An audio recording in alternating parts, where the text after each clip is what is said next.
there, MMO gamers. So the MMO climate has seen many shifts over the years, with games going in and out of popularity. Sometimes it's been a great surprise, such as old school RuneScape captivating audiences this summer. But today I wanted to tackle the question, at least for myself, of if I could just play one, only one MMO for the rest of my natural life, what would I choose? And more importantly, why? So let's go ahead and dive into my own decision here and why I came up with the game that I did. And then of course I want to hear your thoughts as well. But do please stick around and see why I chose what I chose, so perhaps it can make you think a little bit on your own choice, because I can promise you it's not an easy thing to think about.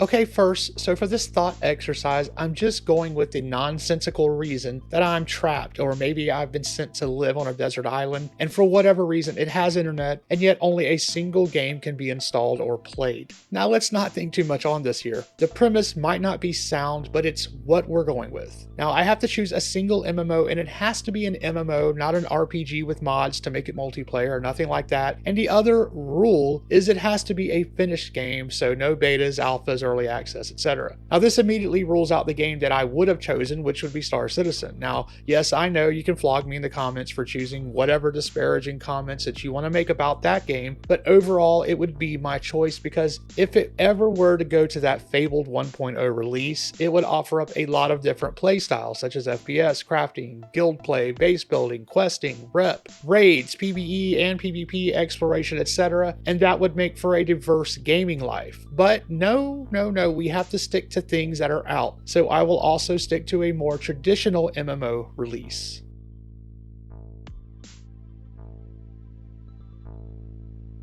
Alright, so really quick, or maybe not too quick, my MMO background consists of me playing MMOs because of a news article that I read where someone had made real money off selling a hammer or something from EverQuest. This is like way back, probably around 1999 or so. Now, I did not play EverQuest, but that piqued my curiosity. Then a few years after that, I heard of someone who had made real money in a game called Planet Calypso, or whatever it was called back then. Now, I tried it out, and after sinking $20 into ammo and then losing that ammo within an hour and having to then sweat animals for a few days to make money, I decided to quit my first MMO experience. But I had enjoyed how big that world was and how there were so many real people that were running around, spamming chat, and it just felt like you were part of a real world. That really interested me. Now, I'd also considered playing Matrix Online, as that seemed like the best possible idea for an MMO, and it was kind of out at that time too. But sadly, I had small children then, and the thought of subbing to a game each month was not quite something I was thinking about, or thinking that I would get enough out of. Now, I had not yet realized that a $15 a month sub would provide far more bang for your buck than, say, a trip to the movies, etc.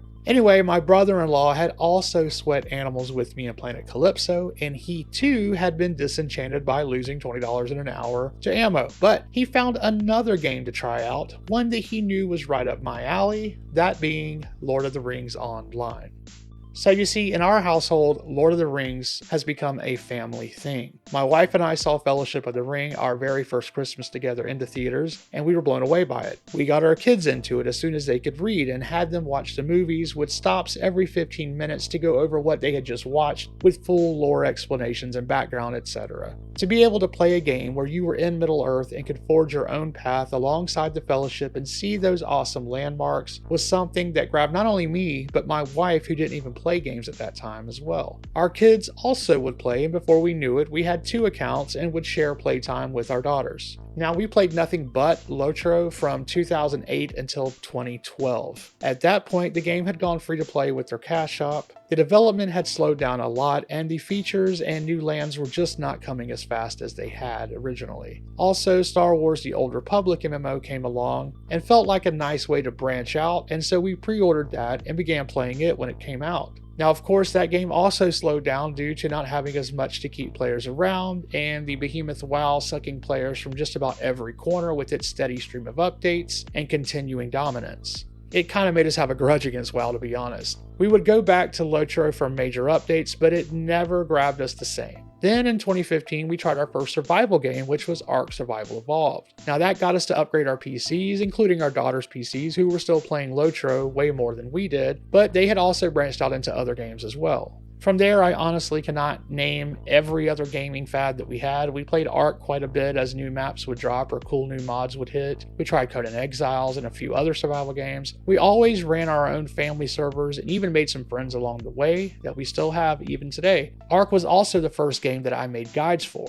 We also tried out some other survival games such as Valheim and even some others that I think I've forgotten at this point. We also got the itch to play MMOs again, so we landed on ESO for a while, and it was okay, but their gambling loot crate system with most of their cosmetics and mounts seemingly pointed toward those instead of in-game accomplishments, which eventually steered us away from that game. Now I have tried BDO, Guild Wars 2, Final Fantasy 14, and of course a couple of stints with WoW. We've also tried many other games that have come and gone. I bet if you name it, we've tried it. My wife and I both tried WoW Classic, and that kind of became a favorite of ours, but then because those servers tend to move on from Classic and keep going to the next update, we stopped playing that as well. We did try WoW Retail, but the new player experience was confusing, and in the end we just lost interest and moved on to something else. Right now, we kind of go through some seasonal play. Ark will usually be a winter game for us that matches up with a new map release around Christmas, and we still play as much as we can with our daughters when that happens. We have gone back a couple of times to Lotro, but it's had its own issues over the years and continues to, but more on that in a moment. There have been some new MMOs that have come or are in testing right now, such as New World and Ashes of Creations. The one game we've played the most the past 2 to 3 years has been Star Citizen, and it is our current forever game, if that is a thing, and we cannot wait until it hits that 1.0 status, as I've mentioned,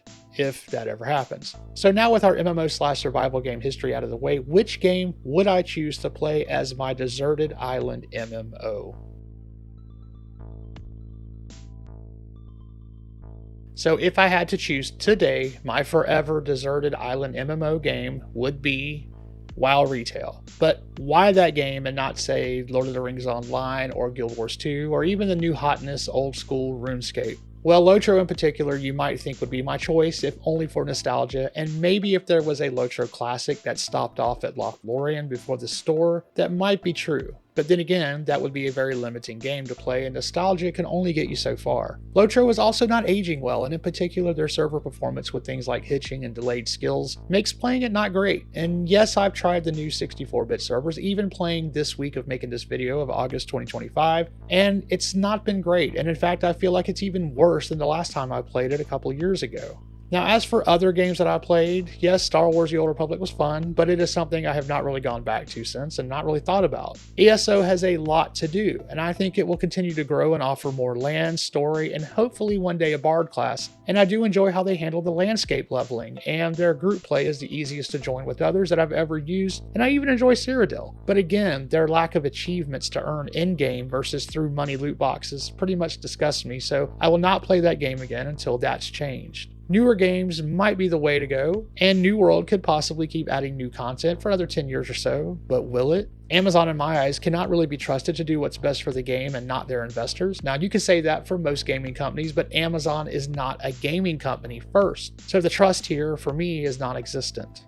Guild Wars 2 is a great game, and it's a high consideration for me as well. I think it's got great mechanics, the world is beautiful, and I like the classes. I'm not a fan of the limited bar combat. The races and the storyline have never really grabbed me like other genres have. That's a me problem though, and despite many trying to get me into it, my daughters included, it's just not done it for me. Let's see what else. Oh yeah, the recent RuneScape trend got me to try that, and while I can appreciate the gear not being irrelevant after long absences, the overall old school mechanics of click to move and the lackluster combat is just not for me. I really enjoy classes with tons of various skills to perform, and I also like WASD movement over clicking and the top-down view thing. What about EVE Online, you say? You're into space, that could be for you. Yeah, I am into space, but again, I prefer the characterization and being able to reverse a ship or be on the planets and do FPS combat in Star Citizen versus the externalized ship play of EVE. Plus, I've never gotten past the learning curve of EVE, and it's more of an analytical game, which is fine, but not how I enjoy my free time.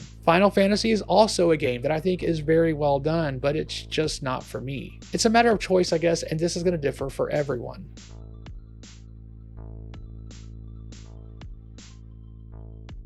So my reasons for choosing WoW as my forever game, even though I have never gone completely in-game in a single WoW game, doing raids or finishing the story, is kind of simple. The game just works. It has classes and combat that I can easily get back into. Lotro tried in many ways to be a WoW clone, and so that makes WoW super comfy to me. While I do like some action combat in MMOs, and even am one of the few that enjoyed ESO combat, the tab targeting is what I prefer. Having 6+ action bars full of skills, maps, and food items is just my jam. I also enjoy all the various little features like pet battles in WoW, and they will also finally have housing soon, which to me, this game is perfect for, and with so many mounts and cosmetics to actually earn in-game, that means it has plenty to do for years to come, and since I've barely scratched the surface of WoW, that's why it's my choice. Now I do understand those who did it full time and why it could not be their game, so do tell me down below what your game would be and if this video made you rethink that, or if not, why. Overall, this was a fun thought experiment, and even if you disagree with my choice for yourself, hopefully my reasons make sense. Anyway, if you liked this video, give it a thumbs up, and if you need short guides in your life, then consider giving this channel a sub. I mostly create Star Citizen content, but I also play various survival and MMOs throughout the year and always make guides as I see they're needed while I'm playing. Now, I've been Black, and thank you for watching. Take care, everyone.